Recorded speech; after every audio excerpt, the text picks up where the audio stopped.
Hola a todos, ¿cómo están? Esta es la semana 22, el día 2. Y en esta semana estamos intentando resolver la pregunta de cuándo debo parar en mi pintura. Una pregunta muy difícil.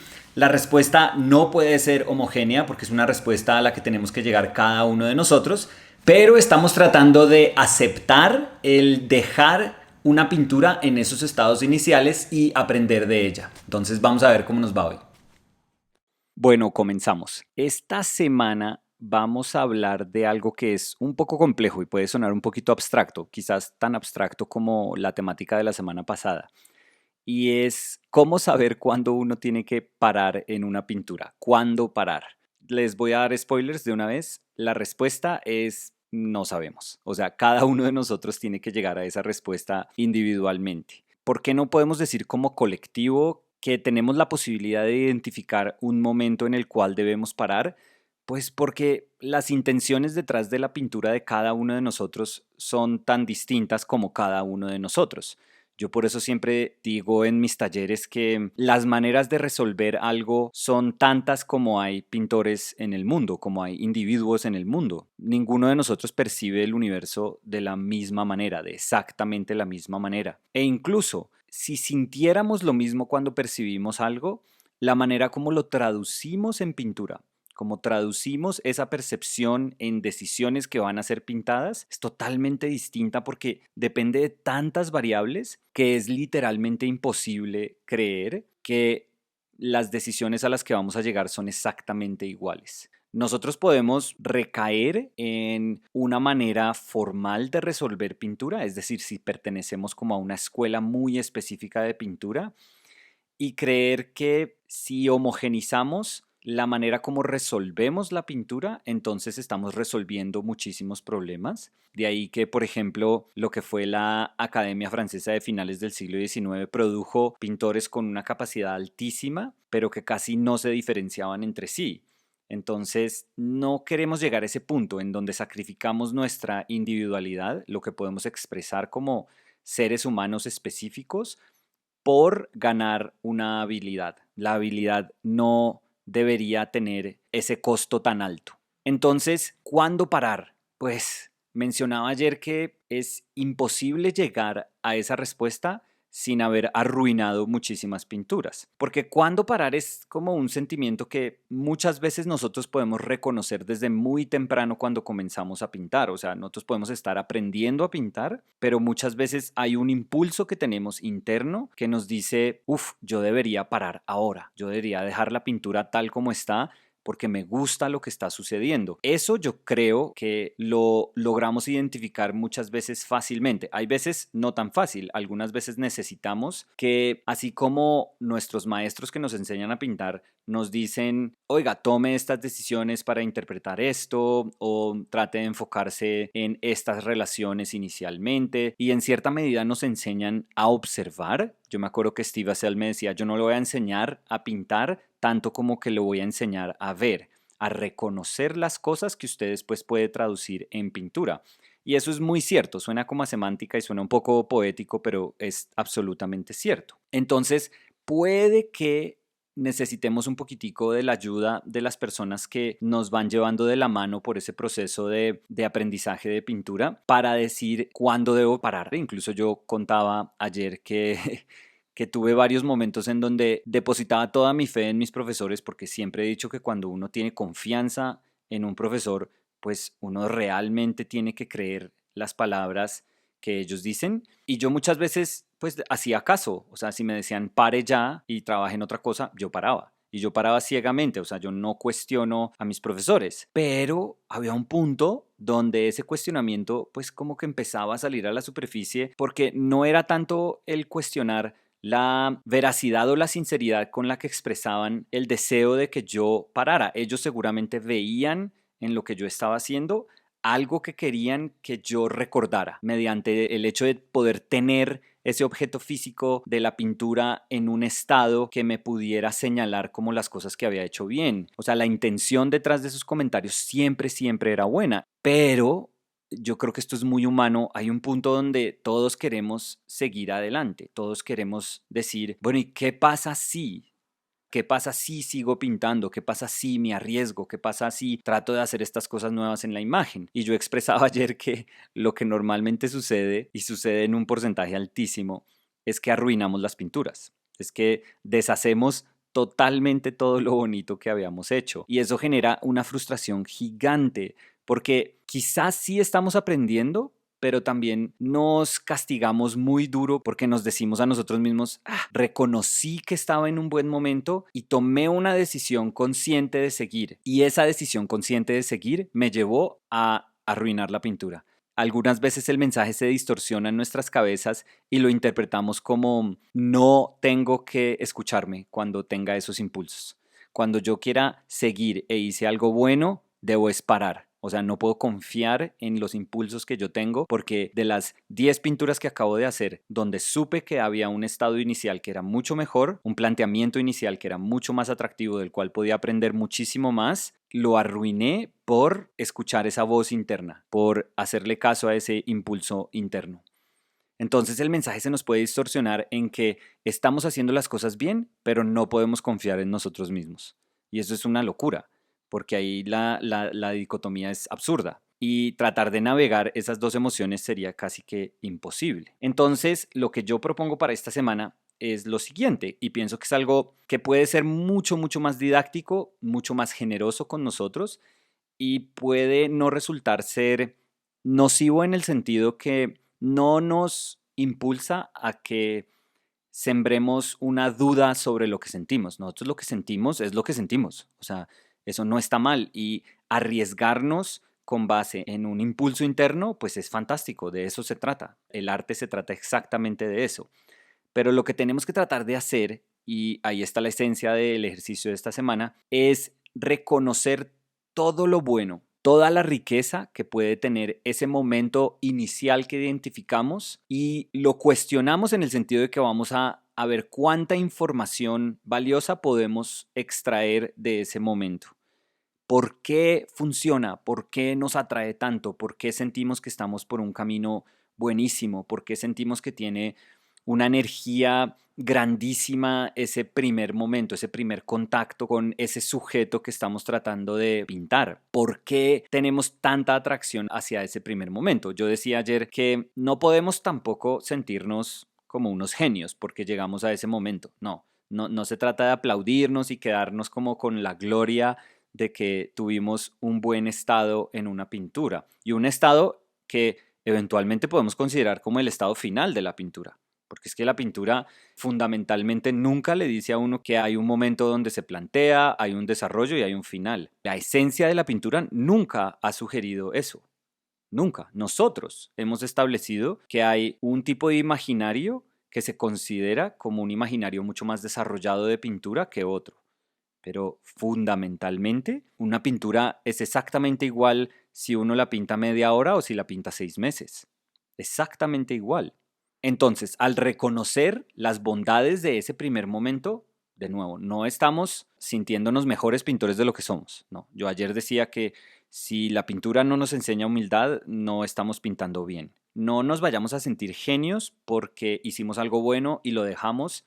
La idea es que paremos ahí porque queremos sustraer todo lo bueno que hay ahí y enriquecernos con toda esa información. Yo mencionaba ayer que pues a la pintura como objeto físico, eso que hacemos con pigmentos y medios en un sustrato, en un papel, en una tabla, en una tela, pues ese objeto no importa. O sea, ese objeto lo podemos después regalar y nunca volver a ver, lo podemos desechar porque lo botamos a la caneca, le podemos pintar encima, el objeto se puede dañar, si se lo regalamos a nuestros nietos lo pueden botar, les puede importar un carajo, lo meten en un ático y se llena de moho y después lo botan a la basura. Ese objeto es finito, ese objeto, por más de que no lo querramos, por más de que lo deseemos con todo nuestro ser, ese objeto es finito. Y nosotros tenemos que aceptar eso y decir, bueno, pues el objeto en sí pues no importa, la pintura en sí no importa, que yo sé que hay mucha gente que no entiende eso, es como estamos pintando una pintura porque la pintura no importa,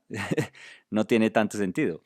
Pero no, estamos pintando una pintura porque a través de la pintura nos enriquecemos. A través del acto de pintar hay una riqueza que esa sí es infinita, infinita en el sentido que nos dura toda nuestra vida, literalmente hasta el momento que nos despidamos de este maravilloso universo, y ese momento va a ser igual de enriquecedor al primer momento que empezamos a pintar. No estábamos volviéndonos mejores pintores, no, estábamos aprendiendo más. Entonces, yo lo que siempre he creído es que esa información que podemos sacar de una pintura es infinitamente más valiosa que la pintura en sí. Y esa es la que tenemos que atesorar. Yo hablaba de que atesorar el objeto, pues, ¿qué importa? Pero atesorar las enseñanzas que nos brinda ese acto de haber pintado, eso sí lo podemos entender como algo muy, muy preciado para el desarrollo de nosotros como persona y obviamente como pintores. Entonces, lo que les propuse ayer es que podemos tomar dos caminos. Podemos darnos el derecho, otorgarnos el derecho durante esta semana a empezar una pintura y dejarla en un estado que nosotros quizás normalmente consideremos como prematuro, como un estado que diga, no, esto es un boceto, que yo hay veces cuando digo boceto quiero dejar en claro que para mí un boceto pintado es una pintura.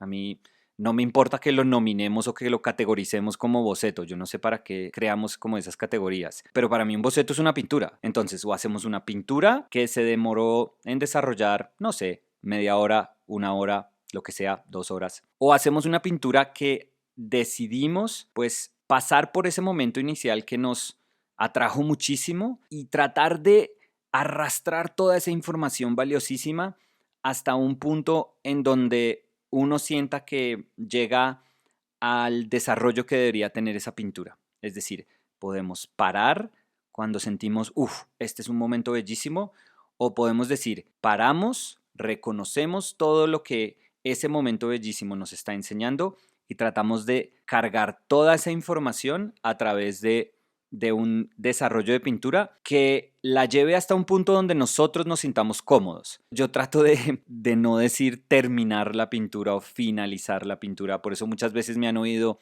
decir resolver una pintura. Para mí, pintar y dibujar es una manera, pero extraordinaria, de tratar de resolver un problema.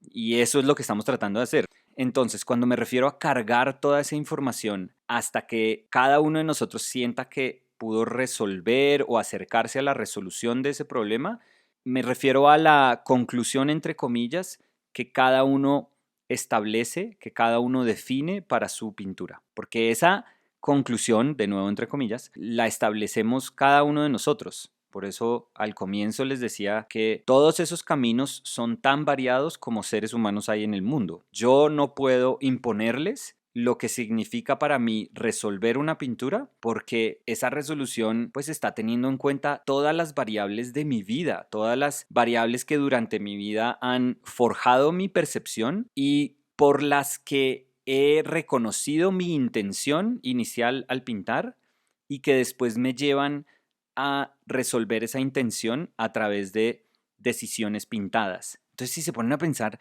son cosas tan, pero tan infinitamente particulares que cuando yo hablo de pintura, yo tengo que dar por hecho que yo estoy hablando de mi pintura, no de la de nadie más. Este es mi camino, esta es mi pintura, este es un trayecto que yo decidí recorrer, pero no tiene que ser el trayecto que nadie más recorre. Yo soy súper consciente, yo por eso normalmente digo que en la pintura ser dogmático es una tontería, es un absurdo. Hay unos fundamentos, unas bases de la pintura que están hechas para que cada quien las interprete como se le dé la gana. Y los valores expresivos que hay dentro, que son intrínsecos a esos fundamentos, dan para que haya posibilidades infinitas. Esa es una de las razones por las que uno no puede decirle a alguien, oiga, le voy a enseñar a reconocer cuándo es que debe parar en una pintura. Es imposible, es absolutamente imposible.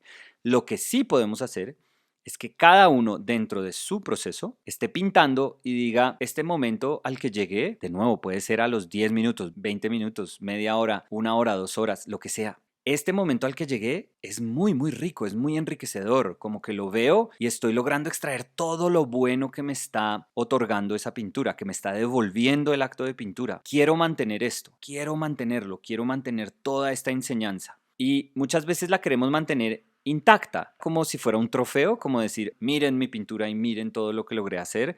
Tenemos que reconocer que quizás ahí no es donde existe el valor natural de la pintura, no en ese objeto, no, Ese objeto sirve para recordarnos de esa enseñanza, pero de resto, pues es simplemente un objeto. Entonces, podemos decidir parar para que exista ese objeto como recuerdo de lo mucho que pudimos aprender, o podemos simplemente hacer lo que hacemos como en todo camino de la vida, y es que reconocemos ese momento, tratamos de aprender lo máximo que podamos de él y seguimos caminando, seguimos pintando, y pues si se daña la pintura, pues se dañó la pintura y no pasa nada.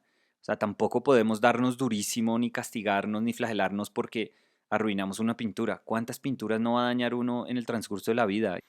Entonces, esa decisión la toman ustedes. Yo no puedo tomar esa decisión por nadie. Yo reconozco eso siempre. Yo decía ayer que muchas veces ya en los talleres le digo a las personas, bueno, tomémonos 5 minutos para ver todo lo bueno que hay en este momento de la pintura, como que celebrémoslo y sigamos. Y pues después le hacemos un velorio a la pintura y nos acordamos de todo lo bonito que fue cuando ya hayamos pintado encima de todas esas decisiones chéveres que teníamos al comienzo y las arruinamos por completo.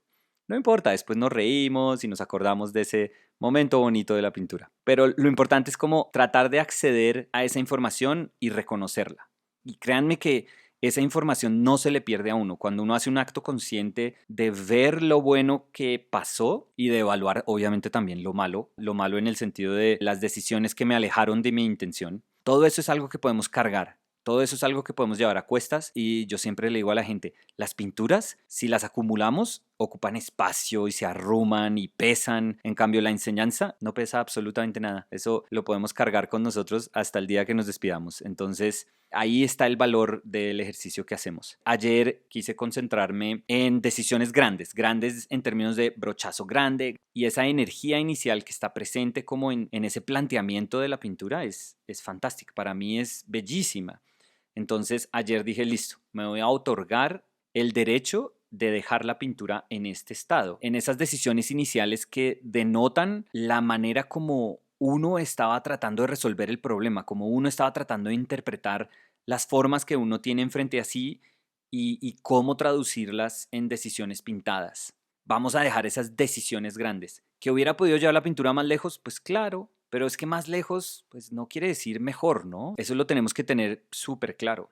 Hoy quería introducir lo que normalmente hago con el balance de dibujo-pintura, pero de una forma un poquitico distinta. La introducción que yo hice la semana pasada de elementos de dibujo tenía que ver con tratar de resolver la pintura de una forma más particular, tratar de ser más fiel a formas más pequeñas, a individualidades mucho más precisas. Hoy quizás no, hoy quizás ese dibujo se utiliza es como volver a plantear, pintar, volver a plantear, pintar, volver a plantear. Por eso creo que la pintura de hoy oscila mucho, parece un péndulo, parece como si la pintara, la dibujara, pintara, dibujara, pintara, dibujara, y es dejarla como en un sitio súper extraño donde se siente un planteamiento, pero es un planteamiento que fue ayudado por el dibujo y por la pintura al mismo tiempo. Y pienso que ese es un balance también súper bonito y que tiene un carácter distinto a lo que hicimos la semana pasada, que era introducir ese dibujo en segundas instancias de la imagen, en segundas sesiones, o sea, ya con la superficie ya seca y decir voy a replantear mediante el dibujo. Aquí era como un replanteamiento constante, un tire y afloje constante. Pero a diferencia de las pinturas de la semana pasada, la de hoy no está utilizando esos elementos para tratar de resolver algo y llevarlo a una conclusión. Está dejándolo como en un momento de planteamiento, en un momento inicial casi que suspendido. Y eso se me hace súper bonito. Ese estado no lo había yo explorado tanto. Entonces, ¿para qué es esta semana? Para otorgarnos ese derecho a dejar unas pinturas en unos estados que quizás nosotros no los consideramos como resueltos, pero que nos pueden enseñar muchísimo. Y puede que se sientan incómodos dejando esas pinturas en esos estados, si deciden hacerlo, si deciden seguir, pues todo bien, no pasa absolutamente nada. Pero la idea es que nos demos ese derecho y son 5 pinturas, o sea, ¿qué va a pasar con 5 pinturas que dejamos ahí? Nada. O sea, no es como si nos estuviéramos resignificando como pintores, no nos tenemos que sentir cobardes por haber dejado la pintura en ese estado. Esto no es para evadir la responsabilidad de seguir adelante. No, esto es simplemente decir, bueno, voy a quedarme con las enseñanzas que me da ese planteamiento inicial cualquiera que se sea, porque de nuevo yo no sé definir eso para cada uno de nosotros, pero voy a quedarme con todo ese aprendizaje y voy a enfocar mi atención hacia ese momento de la imagen durante toda esta semana. Y yo creo que eso puede ser valiosísimo. Entonces nos vemos mañana. Muchas gracias por acompañarnos hoy. Chao.